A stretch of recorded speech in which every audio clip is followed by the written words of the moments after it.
convirtió rápidamente en un lugar de fascinantes debates y fue el escenario de su primer revés al ser rechazada la ley de reordenamiento sindical.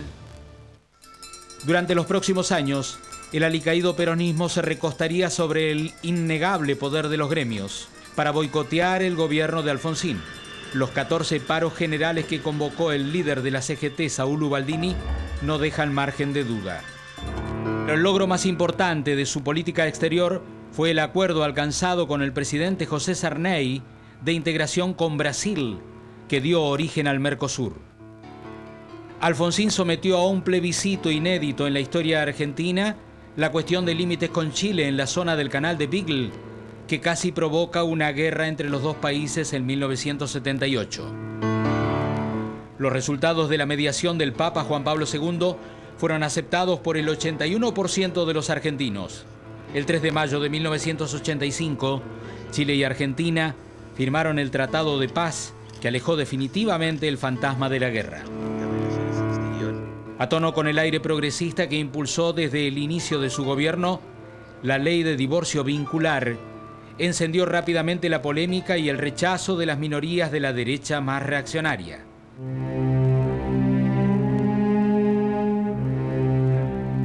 Alfonsín comprobó en carne propia lo difícil que era reducir los índices de pobreza.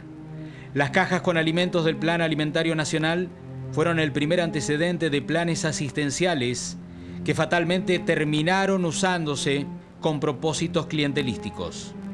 Uno de sus grandes errores políticos ocurrió en 1986, cuando anunció sorpresivamente el lanzamiento del tercer movimiento histórico, una confusa síntesis entre el radicalismo de Irigoyen y el peronismo de Perón, lo que derivaría en una tendencia nacional hegemónica. Tengo el honor de presentarles un anteproyecto de ley que traslada la capital de la República a las márgenes del curso inferior del Río Negro. El estrepitoso fracaso de la propuesta se agregó al inesperado anuncio de trasladar la capital a Viedma, donde gracias a sus reconocidas dotes de orador, pretendió transformar en epopeya lo que fue un simple acto de voluntarismo. Hacia el sur, hacia el mar y hacia el frío, implicará también para el país nuevas e importantes perspectivas para la explotación turística. Tendencia alcista registró el dólar y el mercado financiero. Los últimos años de Alfonsín estuvieron signados por un sinfín de problemas. La economía seguía siendo tan díscola e ingobernable como al principio. En solo un mes, entre diciembre de 1988 y enero de 1989, la suerte del gobierno radical quedó sellada.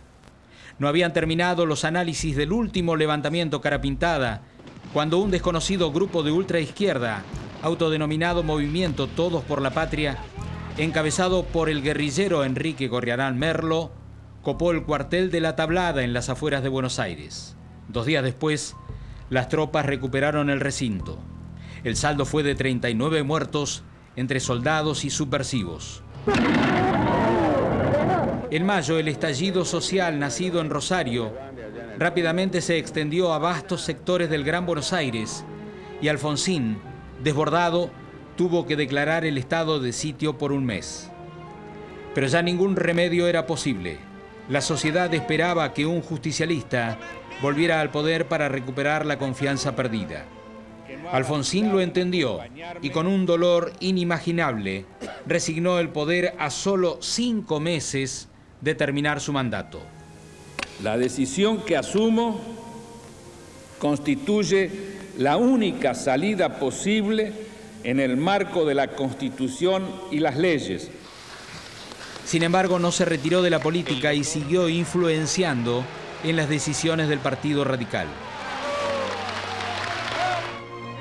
Contra las voces airadas de algunos de sus correligionarios, en 1993 hizo un acuerdo político con Menem, que pasaría a la historia como el Pacto de Olivos. Se trataba de una serie de reformas políticas que el expresidente defendió como parte de la profundización de la democracia, aunque la sociedad lo percibió como un acuerdo viscoso que solo escondía el propósito de legalizar la reelección de Carlos Menem al reformar la Constitución Nacional. La atrevida jugada de Alfonsín le costó cara al partido. En las elecciones de 1994 y 1995 obtuvo los peores resultados de la historia hasta ese momento.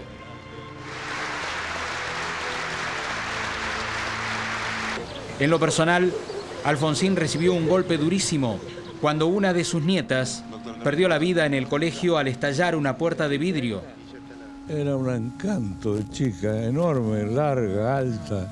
¿La más mimada por usted? Yo creía que iba a salir, porque era una chica con una fortaleza, con un espíritu, pero bueno, Dios no quiso. Y él mismo se debatió entre la vida y la muerte durante semanas, al volcar la camioneta en que viajaba en el desierto de Río Negro. Cuando parecía que había llegado la hora del retiro, Alfonsín siguió en carrera.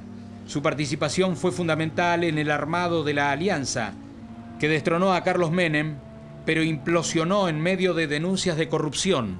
La estabilidad económica basada en la ley de convertibilidad, que establecía que un peso argentino era igual a $1, se desplomó. El gobierno incautó los depósitos, se produjo un estallido social con decenas de muertos y el presidente Fernando de la Rúa debió abandonar el cargo. Alfonsín terminó su mandato como senador nacional en amable concordancia con el sucesor de la Rúa, el peronista Eduardo Duhalde. El Alfonsín que resultaba atractivo, el que de verdad enamoraba, como ningún otro excepto Perón, era el de la primavera democrática de los 80. Aquel Alfonsín que hechizaba en las tribunas y tenía arranques de gallego terco, consagró su vida a lo que soñó y no pudo hacer: transformar la Argentina y asegurar educación, sanidad y comida a todos por igual. La única crítica que le dolió fue la que echaron a correr los mediocres, que huyó del poder.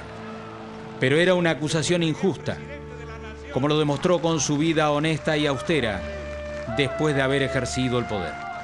Simplemente había pensado que era lo mejor para todos, su propia derrota personal.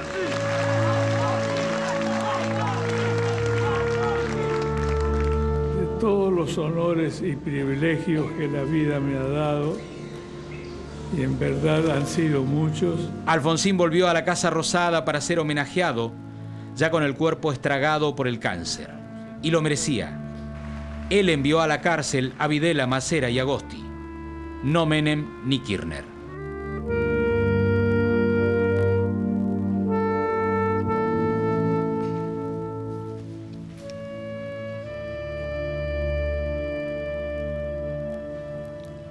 Este fue un pequeño esbozo de la vida de Alfonsín, una pincelada a muy grandes rasgos de quien fue el hombre que hoy estamos homenajeando, y por supuesto faltan hechos determinantes de su gobierno y de su vida política, como el juicio a las juntas, como la rebelión cara pintada, la economía o su conflictiva relación con el sindicalismo, y de todo eso nos vamos a ocupar más adelante. Ahora vamos a hablar de lo que se especuló durante todo el día, que Cristina Kirchner, la presidenta, anticipara su regreso a la Argentina desde Londres, donde está participando en la cumbre del G20, pero no había forma de que participara de las ceremonias de despedida de Alfonsín.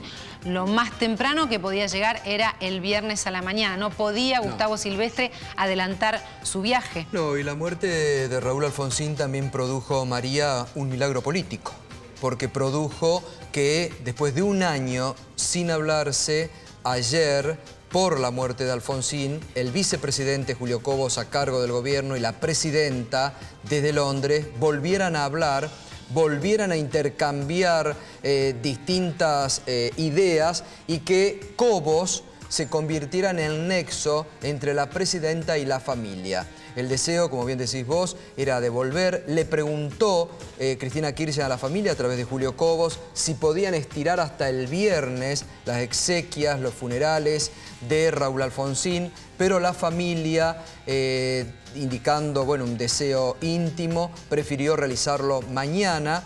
Esto le fue transmitido a través del vicepresidente, y la presidenta dijo que estaba absolutamente de acuerdo está viajando mañana por la noche desde Londres. El viernes al mediodía se estima que está arribando a la Argentina y también se está indicando que el propio viernes podría entrevistarse, podría ir a visitar, mejor dicho, a la familia del expresidente Raúl Alfonsín. Como vos decías, el vicepresidente Cobos tuvo un protagonismo muy claro durante las últimas horas de vida de Alfonsín y hoy en el Congreso incluso, pero su futuro también está atado a uno de los últimos deseos de Alfonsín. Así es, María, porque el expresidente Raúl Alfonsín en estos últimos meses, le hizo un pedido a Julio Cobos.